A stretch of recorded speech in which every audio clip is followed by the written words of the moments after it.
Hello, you're listening to Ready, Set, Go Real Estate Investing Podcast, presented by Brandon Elliott. This show will be going over all aspects of real estate investing and is intended to educate, motivate, and prepare you to take action on your first or next real estate investment. For more information, please visit BrandonElliottInvestments.com. Thank you for listening and enjoy. Welcome back, everyone, to Ready, Set, Go Real Estate Investing Podcast. I'm your host, Mr. Brandon Elliott. I'm excited today. It looks like a damn party in the background. Scott, I love it. We just got done Halloween yesterday, so you guys are just getting ready to rock and roll with your party for the whole company. You got 160 employees across the board for Lamassu Leads. You've been doing this for almost 4 years. A real estate investor yourself as well. I can imagine that's how the company got started, in need for yourself. But anybody out there that doesn't know who you are, where you're from, what you're up to, do you mind giving that 30,000 foot view for the listeners? Yeah, sure. So located actually in Colombia, South America. So where I'm talking to you guys right now, I'm on a different continent and we're doing like real numbers in the United States. But if you walked in here, the reason why I speak so terrible Spanish is you walk in here and you think you're someplace in New York, New Jersey. It's like all of these kids have lived in the States. Almost all of my staff have lived sometime in the States. Something in the family happened culturally, whatever. They moved back here and they missed that piece of the American pie. And all of a sudden I popped up down here and they're like, oh God, take me back. This is great. The American dream came to me. I don't even have to leave anymore. And so, yeah, man, I came down here and this is home. I really have no intentions of leaving. I raised my two beautiful little daughters here, go to school here. Got a gorgeous crib here, nice little company behind us. And so, yeah, man, I'm just investing from another continent into the United States. That's crazy, man. So what encouraged you to actually go down there? Were you traveling and you're trying to figure out, where's home?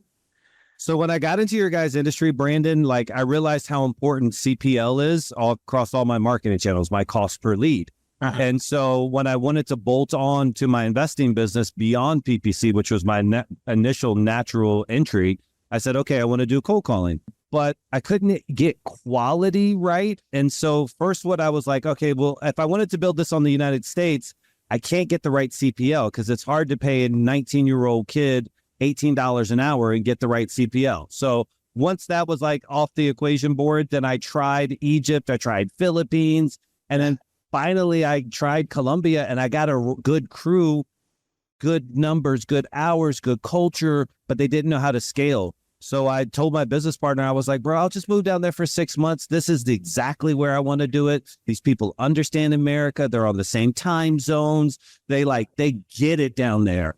And then I came down for 6 months and fell in love. And then all of a sudden this monster started growing. And that's what it started. Like you said in the intro, it was literally to solve my own problem, which was cold call leads that are high quality at the right cost per lead.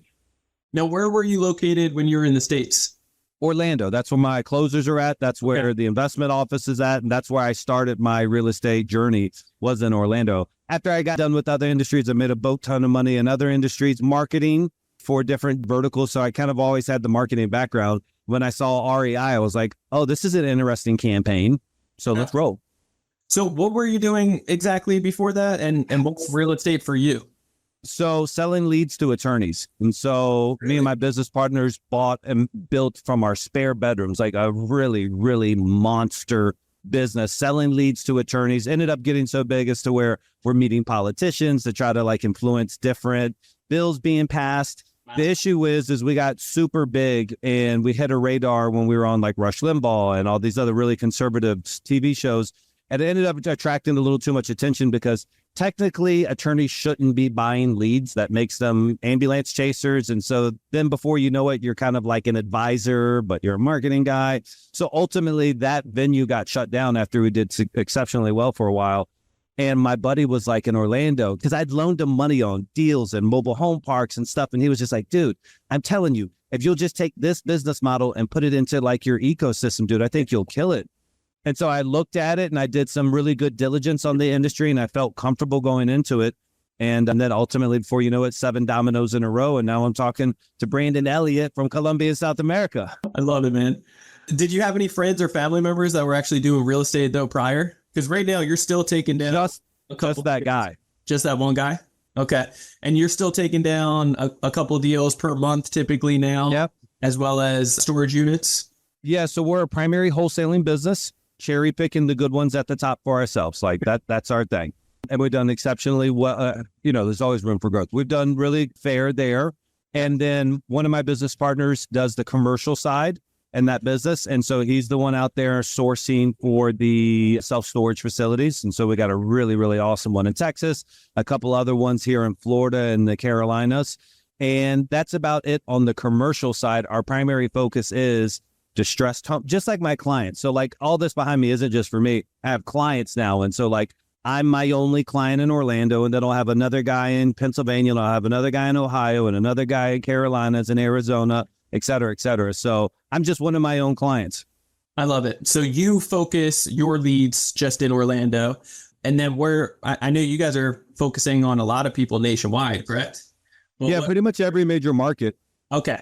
So is there certain markets that are, I guess, like your biggest top 3 or so? Yeah, I mean, it depends on what the question is. Like, hey, what's your top 3 in volume? What's your top 3 that you like? What's your top 3 that a newbie could go into? Like, they're so dynamic. I can tell you from a density standpoint, Florida and Texas probably are the 2 states that I have the most clientele in. But there's so many markets interspersed within those 2 states that it's kind of a winner by default. I can tell you that there's certain markets I like more than other, and I have a lot of really good institutional knowledge. Last year, we did 48 million dials just out of this office, and this year we're on pace, obviously, to beat that. But 48 million dials, you get a lot of feedback. Oh yeah. What does the sales team look like on your guys' side? So you mean our office here? Yeah, on leads, not new clients for Lamassu, but actually like lead side. So to explain the operation, behind me here, out of the 160 some agents that we have, about 90 here are on the phones. Okay. And so effectively how I've got this operation running is it really, dialers work by scale. So the more people, the more you're able to do. And so like one agent does more when he's combined with 89 others than one agent would ever do on a dialer by themselves. And so for myself, I'll do about 15,000 dials a day just for my campaign, which is really nothing. And then for my other affiliates, I'll have guys who buy 3,000 dials a day, all the way up to, 12, 14, whatever it may be, thousands of dials a day. I love it. Obviously, so, for yours in Orlando that you focus on, you're kind of doing slow and steady on yours. You're focusing more on the business because I'm sure there's plenty of other customers that you have that are cranking it up on a ton of leads, right? Yeah, we're probably at the top of my spear, man. I got some of the guys that spend a lot too, but I'd say my top guys are doing 30 to 40 deals a month collectively. And that's a lot. And that's through various marketing channels, but 15,000 dials a day it's a lot. Yeah. That's a lot of leads. So anyways, but that's about it. When it comes down to markets for new people getting started, because a lot of our listeners tuning in, they might have about a dozen or so properties. But besides that, there's another good chunk of people that are just trying to get out of the day job and actually get in, right? So in today's market, what certain markets would you say somebody brand new getting started would actually thrive in for leads? Man, that's a great question, Brandon. And it really just kind of depends on what their exit strategy is. Sure. It depends on where I would put them. If they're just trying to wholesale, that's kind of a different answer. If they know how to wholesale and novate, that's a different answer. If they're looking to hold or to flip, I think that my most successful people, and I have some really healthy, strong, high avatar people, but everybody started with their first dealer. So like, don't let this dissuade you. But even if you're new, if you just master a couple of the fundamental exit strategies, then you're going to be good. I guess a better answer to your question is going to go about cost per deal. So when you're new, you don't have a lot of money. And so if you got to understand, if you're going to do San Diego, your cost per deal on average across any of your marketing channels could be $14,000, $15,000, $20,000. And so I would never tell a newbie like, hey, if you're virtual, go virtual into there. You're not going to have that type of capital. Yeah. You can do the Carolinas and be at that $4,000 to $7,000 per deal average marketing spend. And so I always just tell people like, hey, listen, kind of what's your budget? What's your exit strategy? If you're flexible, What are your abilities to work in an attorney title states versus not? And there's so many different variations to it. But in general, I love the Northeast and I love redneck markets. I like people that want to stay on the phone with you. I like people that aren't getting inundated by the South Florida guys. Calling into Miami is wildly different than calling into Vermont. Yeah. And San Diego, like you mentioned, it's a little bit more sophisticated, if you will, or you're just, it's a higher cost point for many reasons. But, out here, everybody and their grandmother knows a realtor or somebody that can probably get the equity out for them in one way or another. But out here, you can also, when you get a good deal like that, it costs you 20. Your spreads are bigger. Yeah, you can get 100 or more thousand on it. So it can really add up. What I find is it also matters by marketing channel, Brandon. So I'm in the outbound side. And so different markets respond differently. You call for $1 million house, that education level is typically higher than a $300,000 house. No disrespect to the people. And depending on what the cohorts are, the motivators depends on if they're more likely to answer a random call or not.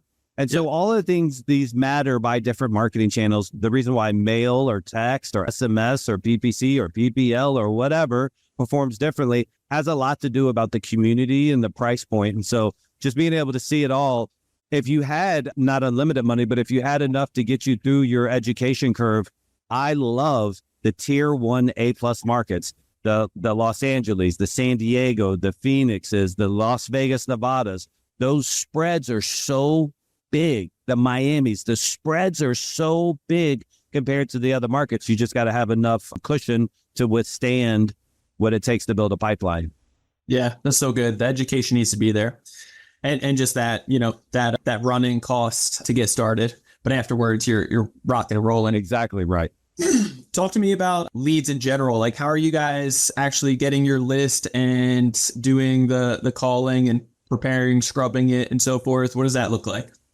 Yeah. So another thing that I kind of had to solve, which was once I started getting clients, I realized everybody went to some random mastermind and this guy said, pull this list and this guy said this data vendor. And before you know it, dude, I would just get the most atrocious, ugly files. It's like, bro, have you even looked at it yourself? Like, did you even see what you pulled? And so at some point I just said, hey, listen, if you want my services, yes, I'll call your data, or let me just be a red carpet all-in-one company. And I literally started my own data company called synergydata.io. Currently, it's really just for my Lamassu clients, but I had to start my own data company to be able to have the best advantage, right? Like, because where you're alluding to is you might want to pick up the phones, just like I want to offer that service. But if somebody gives me crappy data, it's going to make me look like I'm bad on my end. And so my whole objective there is like, hey, if I pull the data, skip the data, call the data, and it's a rock star, there's only one person to give credit to. And if it's not, there's only one person to blame. And so like, I want all that smoke. So we procure our own data. And I would just say, we're really good at making sure we have intelligent filters that aren't greedy. And what people have happen is I have this one whale deal. They were like, oh man, I got a deal over here. And then all of a sudden they go away from all the basic fundamental principles and they just do something really peculiar. And so we look at, when was it last purchased? 2018 and older is typically what we like. What was the year build, depending on the market, 1950, 1960, that matters. Bedrooms, we definitely really try to go towards the 3-bedroom distressed. We like those a lot. And then you get your normal flags that you would traditionally do, which is, your pre-foreclosure, pre-probate, divorce, water shutoff, eviction, absentee out of state, then absentee in state, no transaction details, and then finally owner occupied. So those are the kind of the things. And then we also look at ARV and last sold date, last sold price. And so all of this collage of information helps us recommend what 20 to 50,000 records are going to be the most valuable in that market. Yeah. At the end of the day, the leads are only as good as the data that you're actually looking at and stirring up.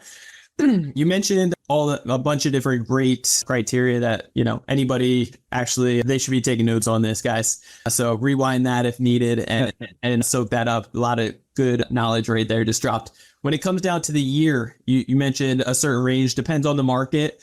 Talk to me about that for a little bit. There's certain aspects as far as quality or plumbing, electric, and so forth that has been changed at certain year, points in certain areas. Yeah.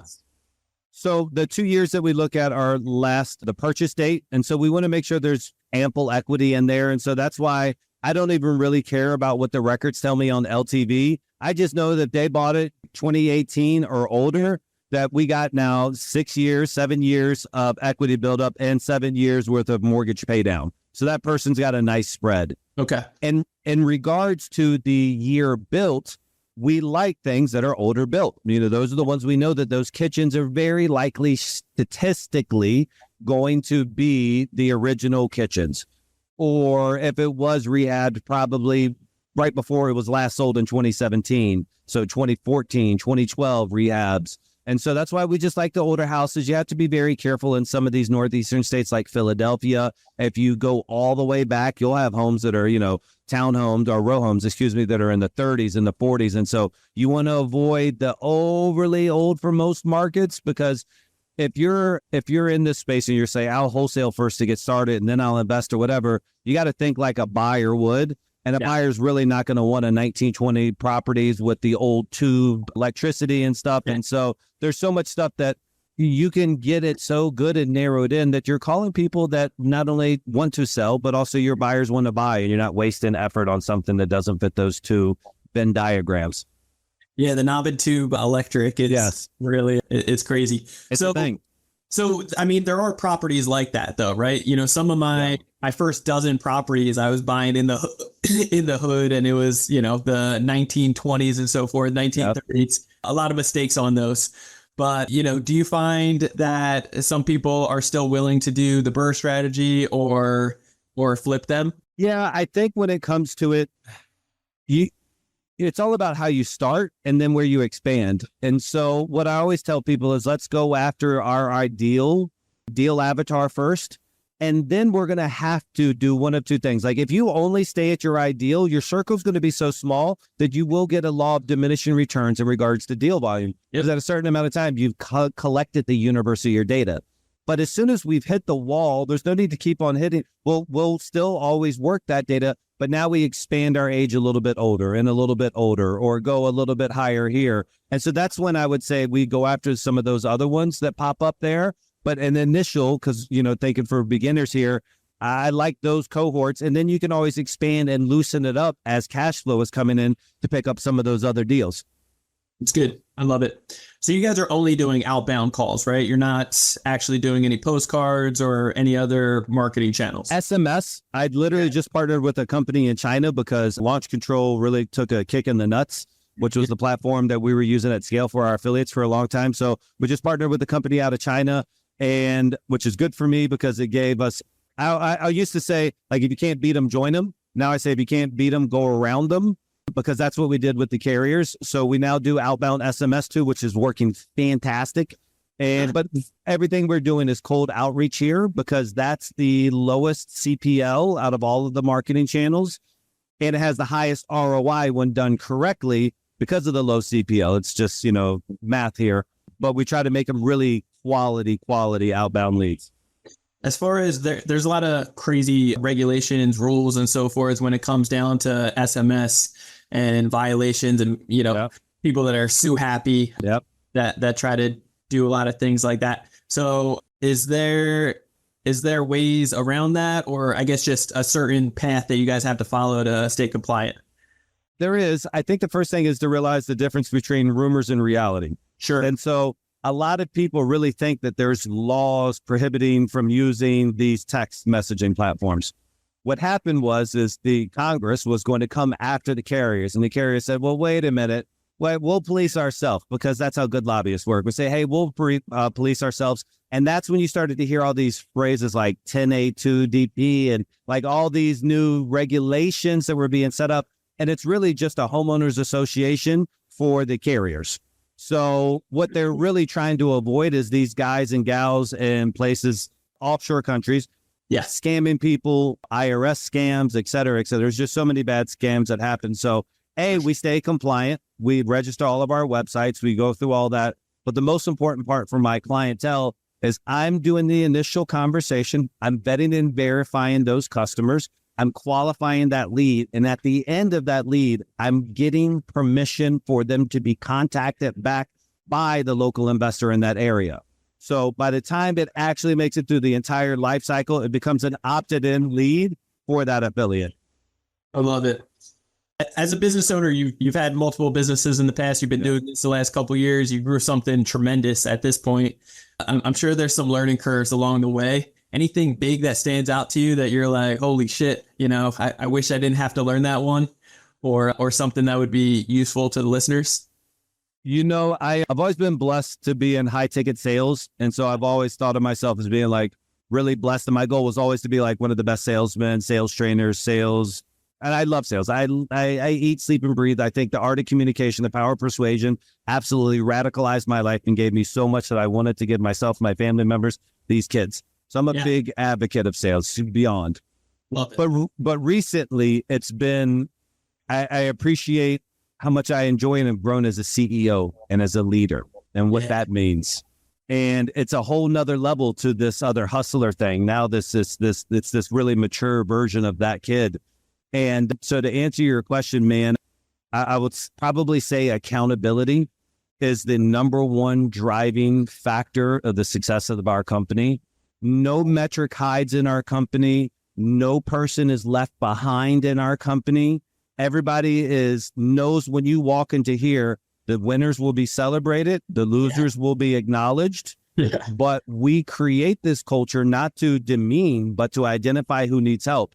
But we will only surround ourselves with people who want to be helped, who exhibit help. A kid got terminated today, and I had to write in the Slack channel to the company, effectively like, hey, listen, he wasn't terminated because of his talent. He was terminated because of his attitude, his unwillingness to learn, because he had made a mistake. He was warned about this mistake. He was suspended over this mistake, and he made this mistake, a simple mistake. It's like, why would you guys even care? We care because we ask everybody else to do it. And if you're not willing to do it, then you cannot be part of this dream team. And so accountability, without being a hover helicopter parent, has been the main driver to everything here. Yeah. And do you have a COO in place that's kind of building out the departments? No, we don't. It mainly goes from me to all of our department heads. Okay. We have our CFO, who we kind of leverage, but we have a really solid leadership team. Yeah. Those 7, because I'm in this business daily. Yeah. In this daily. So all the department heads all answer directly to me. So I'm wearing both hats on our chart. It literally says CEO, COO. Yeah. For now, I'm wearing both hats. Yeah. I love it. That's awesome. Thank you. Where does it look like in the future for you guys? Like what are the next 12, 24 month goals for you guys? There's a lot, man. One of the things that I'm excited about is providing jobs down here. I can't emphasize enough, Brandon, how blessed I feel. Like today, dude, we're throwing a big party for these kids. Yeah. They got to do their family thing last night. Tonight's Friday night for these kids. These 4 walls, I'm in a developing country. Let's call a spade a spade. Sure. These 4 walls with arcade room and park ping pong and foosball and a safe place to party and have fun. These kids love and appreciate what they see here.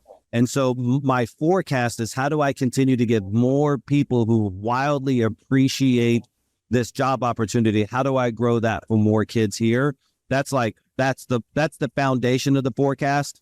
The functions on top of that foundation will be more closing here in-house. We already have a great TC dispo team here, more property management here in-house.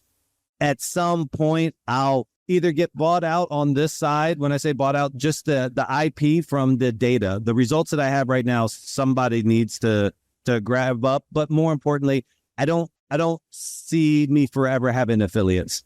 At some point, I just say, okay, let's bolt on another market and let's bolt on another market. Okay, now all of Florida is mine. Now I'll move up to Georgia and now that. And so we have our eyes on another state to bolt on now, but that's it, man. I just see us growing it more in-house because we've now learned and mastered the nuances of different markets and helping other people scale. At some point, we'll sunset those clients and then consider venturing into those markets one day.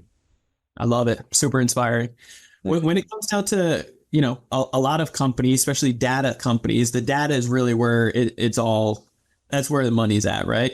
And so you guys play around with a lot of data. Does that make the company more valuable? And are you guys doing other things with that data afterwards? Yeah. So it's the data, and then it's the results that the dialer tells us. Sure. So that 48 million dials, every single disposition, dialer or human disposition, is captured and passed back to our data ocean, and then it scores the numbers accordingly. And it notates like, okay, this number actually appeared here, that was wrong here, it appeared here, and this was right. Okay, this was the conversation that we had. And so every single activity that happens at scale in my company, it has a score that gets fed back into the data ocean. And so that becomes the nuances where I can literally say, if you said, hey man, I wanted to go into Hartford, Connecticut, I can look at Hartford, Connecticut, I can see what data cohorts perform the best, and I can say, hey man, I know what list to pull in this market to make it happen. And so that's what matters for me on the data side, because we all have one goal, which is the least amount of work for the most amount of results. And that's what the data helps us do. I love it. Yeah, I love the service overall. When it comes down to, somebody wanted to work with you guys, they just heard about you, they're watching this. What would it look like? What is the process that you guys give that white glove kind of experience? Yeah, so every single person who's ever worked with us in 4 years, even if I wasn't the one who did the onboarding or consultation, gets approved by me. And so the things that I'm looking for is like, first off, the badass. I don't want a hobbyist. I don't want to worry about you calling the leads or not. I'm not working this hard for us to fail. So like, I want to know more about these people, and they don't have to be super whales. They can be getting towards starting out or got a couple of deals under their belts, but just looking to get stronger. But what we're looking for from them is somebody who has multiple exit strategies and understands the value of this highly motivated lead. For the customer standpoint, you say it that way because you don't want to waste the lead either, right? All the money, and you don't want to mess up the reputation that you guys have built. Definitely the reputation side, but and I saw your sales background, so you're going to appreciate this, but just nothing. I don't give a shit if I was walking into a car dealership and I saw somebody walk in and be treated bad or ignored. I was like, what are you doing to that lead, bro? Yeah. Like, are you stupid? Yeah. And so I just have this, after 23 years in high ticket sales, I just have this adverse reaction to somebody treating any lead in any industry like shit. Yeah. So that's why it's like, I just want to make sure we worked hard. You're going to do it because I can put somebody else in your market, bro. No problem. Yeah. And so, that's that side of it. And then also too, man, like, somebody it goes both ways. Like I have to perform and you have to perform. So that's what I'm looking for. Yeah. I love it. Awesome. Well, Scott, bro, I appreciate your time greatly on this. How can the rest of all the listeners basically reach out to you and connect? Well, man. So, yep. So I'm really big on authenticity, Brandon. That's why I like your vibe. I love your content as well, too. But authenticity to me in the REI space, we need more of it. So the first thing I just tell people to do is just like hop on Instagram, hop on Facebook, find me. If you find me on Instagram, it's at Lamassu, Lamassu leads, because I want you to see behind the scenes. I want you to see exactly what we're doing and that this is a real deal enterprise operation. And that's what I would say. You hit me up on a DM, say, hey, I'm more interested in your services, etc. You could go to lamassuleads.com, and that would also take you to a form so you could learn more about the services. But I'm a really open book. So if somebody's just like, hey, man, I'm just curious. I had a question on this, on what you're doing in your dialer. I need help with this. Just hit me up on IG. I respond, or my team responds to everything. And it'd be my pleasure to help anybody who cares about sales get better in what they're doing. Yeah, I love that. I love where your heart's at, brother. It means a lot. I appreciate it. Guys, definitely reach out to Scott and Lamassu Leads. That's where it's at. They've been in the game for the last couple of years, and I've been in plenty masterminds. I hear the name come up very frequently in all the good ways. So if you're looking for that white glove service and getting the best of the best leads to be able to serve and really grow and scale your business, it's a no-brainer. He is managing 160 employees right now. So make sure that you are, not wasting his time and actually blessing him, but reach out to him.